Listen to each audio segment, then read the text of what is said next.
Welcome to Kenton Teaches. Enjoy the video. You start by collecting the clips and clearing rights. Identify exact timestamps and resolutions, 1080p or 720p, so you import consistent media. Once you have the clips, check copyright status and whether fair use applies. When in doubt, request permission from the creator.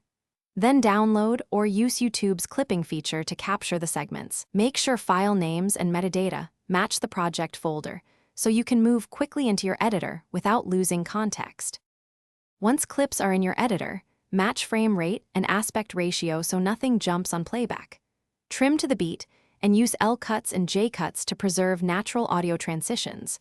Crossfades help when scenes differ in tone. Make sure audio levels are normalized and reduce background noise. You want consistent loudness across clips.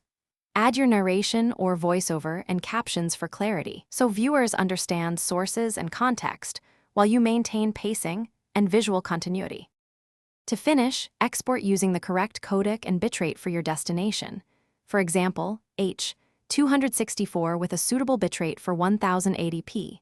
Make sure you add on-screen credits, source timestamps, and any license notes required by permissions.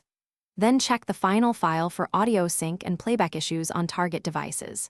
If a copyright claim appears, appeal with proof of permission or edit the clip length and transform it further. If audio drifts, relink original media and re-render a short segment.